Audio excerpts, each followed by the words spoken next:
السلام عليكم ورحمة الله تعالى وبركاته، ومرحبا بكم عندي في قناتي كاطو ياسمين.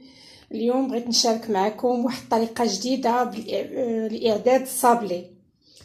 غير هي طريقة ليست كالمعتمدة، ممكن تعرفوا الطريقة إذا تبعتوا معايا من الأول للأخير، وكنظن أن هاد الطريقة هي غتسهل بزاف على الناس، حتى اللي ما كيصدقش لهم الصابلي، يا اما كيجيهم قاصح يا اما كتبقى لهم العجينه مرخوفه بزاف.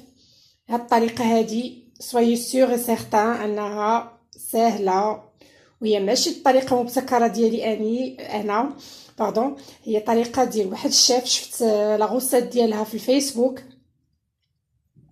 وعجبتني وجربتها، وكتشوفوا النتيجه. جربت بها هاد لي 3 هاد 3 الاشكال. وقبل ما نبداو لا غوسيت ديالنا والمقادير، كنبغي نشكر وليداتي اللي كيساهموا معايا واللي كنعذبهم معايا في التصوير وفي المونتاج ديال لي فيديو، وكنتمنى انكم تقبلوا عليا، لان وليداتي باقيين صغار يلا كيقراو في الاعدادي، ومع ذلك كيشجعوني وتيقول لي غير صوبي يا ماما، غير صوري حنا معاك، نصوروا ليك ونديروا لك لو مونتاج. وكان نقول لهم من هذا المنبر ان غرو بيزو، جو زيم تري فور، والله يخليكم نتوما وليداتكم وتفرحوا بهم وخليكم معايا، وكنتمنى انكم حتى نتوما تشجعوني وتزيدوا بيا القدام.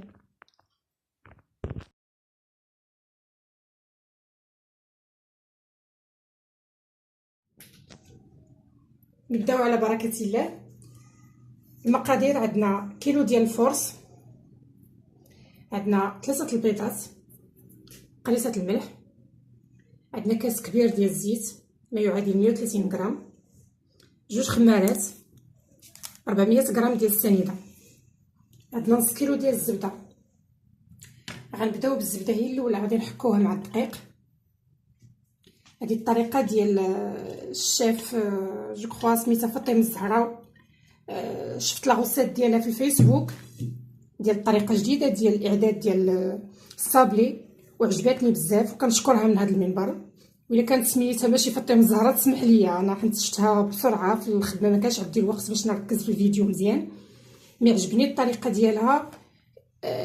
انفيرسات الطريقه ديال الصناعه ديال الصابلي، وانا حبيت نجرب هاد الطريقه ديالها. كندخلوا الزبده بحال ملي كنبغيو نصاوبوا لاباط بغيزي، كندخلوا الزبده مع الدقيق مزيان.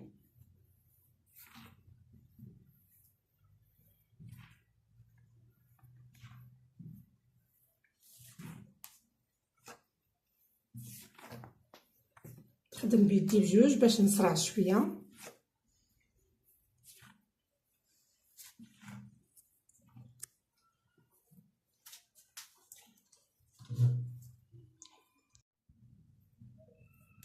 ندخل الزبده مزيان في الدقيق،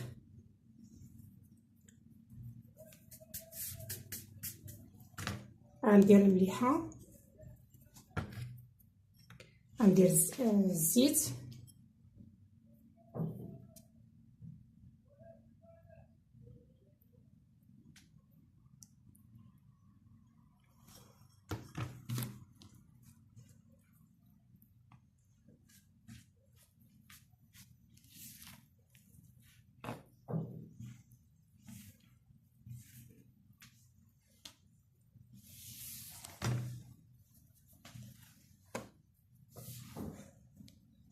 انا هاد الصابلي ديالي غادي نسمو بالروح ديال اللوز. لاغون كتبقى اختياريه اللي بغيتو، سوا فاني سوا قشره الحامض قشره الليمون، بزاف د الحوايج ممكن تنسمو بهم لي كاطو ديالكم. انا بغيت ندير هاد المره الروح ديال اللوز.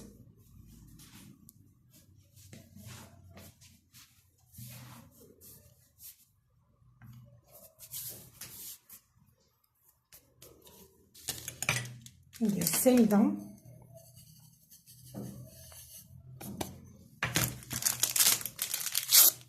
المرات.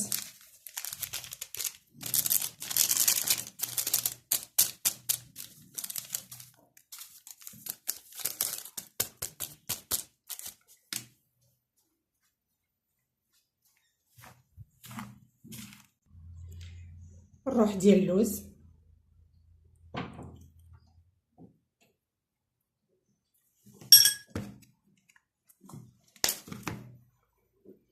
نحاول ندخلو فيها كامل. غادي نبدا ندير في البيض وحده بوحده.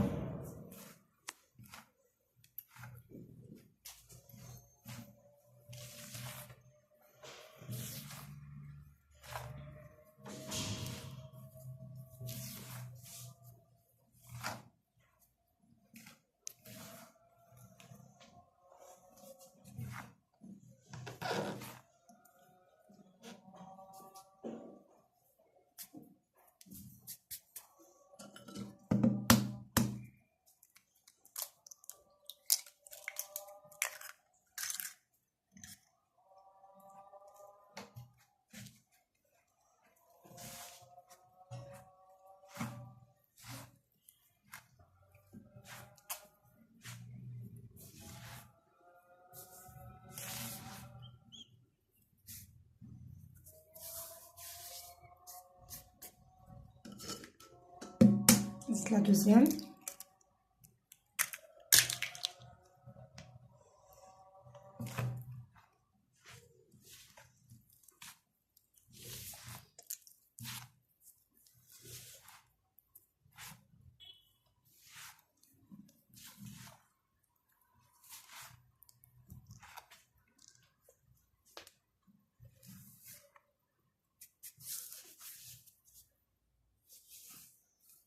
نزيد الثالثه.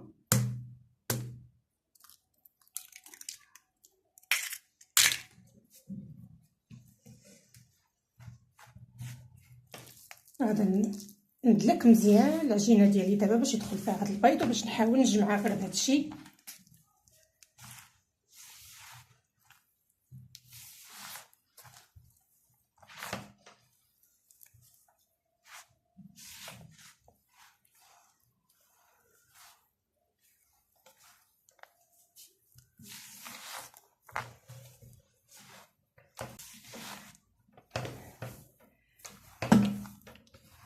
باش نحطو فوق الطبله، ما نستنساش باش نخدم فوق لاطابل. دونك جو بريفير ندير القصريه باش يبقى مجموع عندي. شتي هي تجمعات. دونك سي فري 3 البيضات كيجمعوا لينا هذا الخليط هذا سون بروبليم. دونك خصو غير شويه ديال الدليك، ماشي بزاف، غير شويه باش يدخل هذا البيض.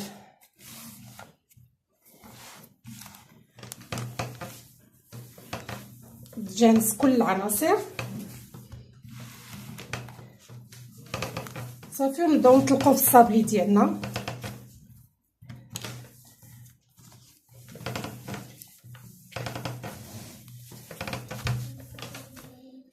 وممكن نحتفظوا بالعجين في الثلاجه، لكن انا غنستعملو في نهاري. انا ما تنحتفظش عليه حتى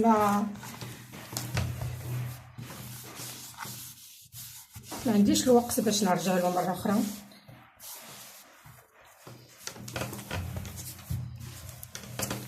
فوالا هاد لا غوسيت جو فوا كالي تري بيان ريوسي.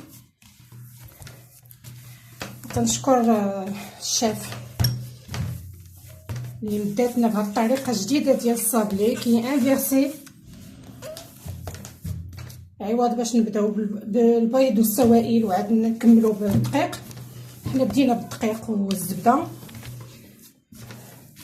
الفكره ديال لاباط بريزي سي فري، وداروا فيها المقادير ديال الصابلي اللي كنديرو حنا نورمالمون. فوالا العجينه ديالنا ها هي موجوده، شوف كتشوفوا لا تيكستور ديالها لي تري بيان. غادي تطلق سون بروبليم بين جوج بلاستيكات غير باش ما تعذبناش في الطليق.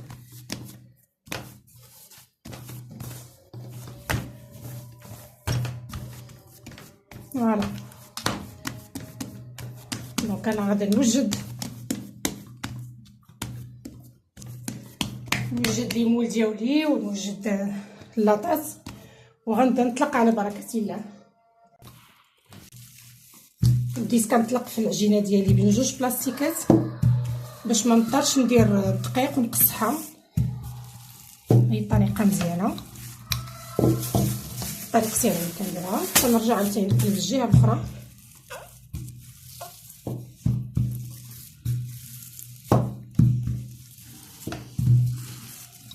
الصابلي ديالي بغيتو انا يكون رقيق باش ملي ندير وحده على وحده يجي القياس هو هذاك.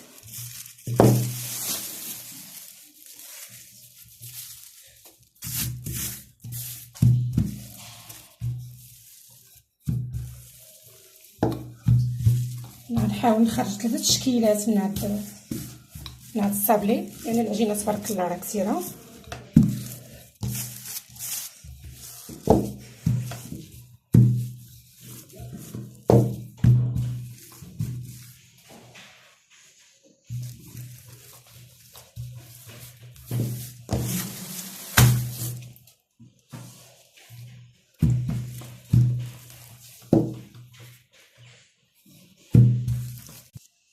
التشكيلات اللي غنقطع بهم انا اختاريت هاد لا مارغريت، غير مدور مشنف. وهاد الشكل هذا غادي نقطع، دونك هادشي عادي غنقطعها ونديرها في لاطا طيب.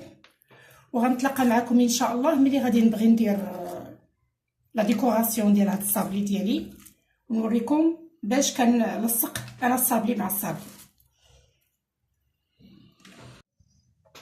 اون فوا كملنا الصابلي ديالنا، هاد الكميه هنايا راه ماشي غير كيلو، انا زدت واحد نص كيلو.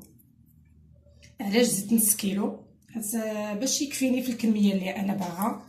ملي درت نص كيلو بطبيعه الحال غنديرو نصف المقادير. غير بالنسبه للبيض غادي نستعملو بيضه وصفر بيضه. الديكوراسيون انا باش غنلصق هاد الصابلي ديالي كنستعمل الكليكوز والناباج، كنسخنهم نفس الكميه، تندير غريري في صغير غريري في صغير بجوج وتنسخنهم حتى كيذوبوا. وكنزيد عليهم الروح، زدت عليهم دابا الروح ديال اللوز باش نزيد ندعم المذاق شويه ديال اللوز في الصابلي ديالي. عندي هنا كاوكاو مهرمش، تقدروا تستعملوا اللوز مهرمش بطبيعه الحال، انا كنستعمل الموجود اللي عندي دابا. عندي الشكلاط بيض درتو على شكل فراشات، هو اللي غادا ندير في هذا الشكل ديال الصابلي ديال شكل وريضه. والكحل غنديرو في هذا المدور هذا. غادا ندير معكم ديمونستراسيون بيان سور. غادا ندير هاد ليفي برونز على الشكلاط الكحل، وهاد ليفي ارجونتي فوق الشكلاط البيض، تيعطي واحد لا بريونس زوينه. انا غادي نوريكم. نبداو بالنسبه لهاد الشكل هذا. غادا نحط واحد شويه هنايا نسرحو،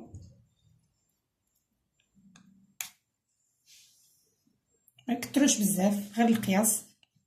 فيها طونسيون كيكون باقي كيحرق.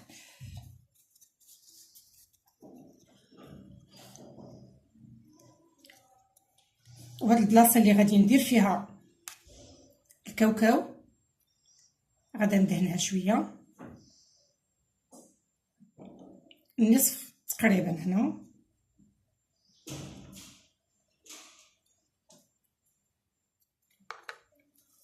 نحطو في الكاوكاو.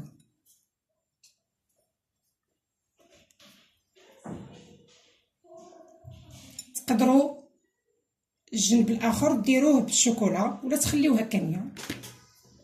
ندير معكم واحده اخرى.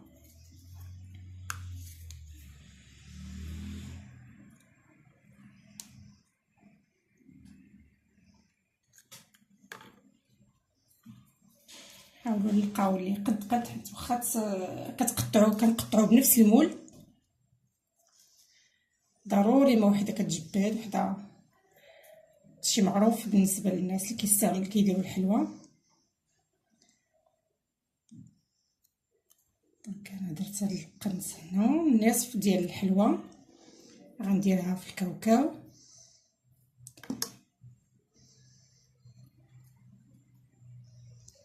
شتو الشكل ديالها كيف غيجي؟ هو هذا الشكل الاول. نديرو الشكل الثاني.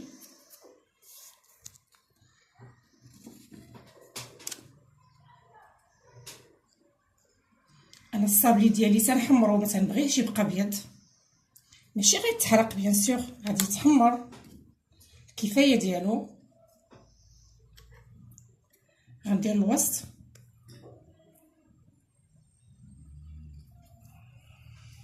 باش نلصق الشوكولا الكحله.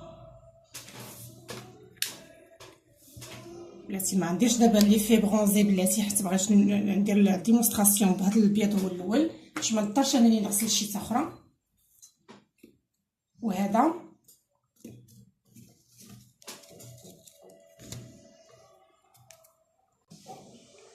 الشكل الثالث باردون،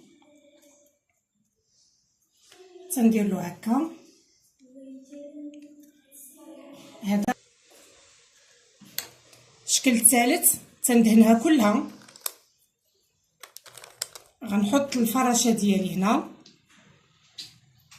وما تبقى غادي ندير له الكاوكاو.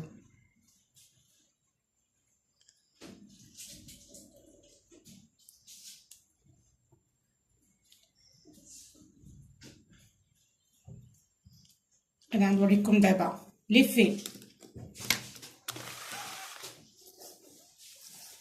ارجونتي بريون. كناخذ غير شويه هكا في لوبو ديال الشيته ديالي وتندهن به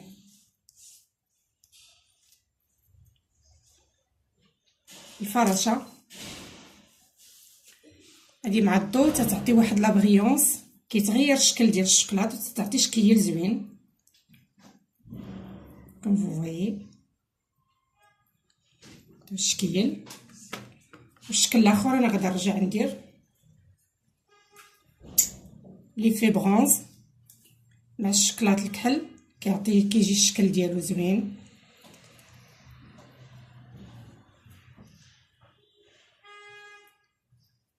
اين فوا تيجمد هذاك الناباج والغليكوز كلشي كيلصق، كتكون كولا زوينه بالنسبه لي صابلي، وما كتخليهمش ينتلو، كيبقاو كروكون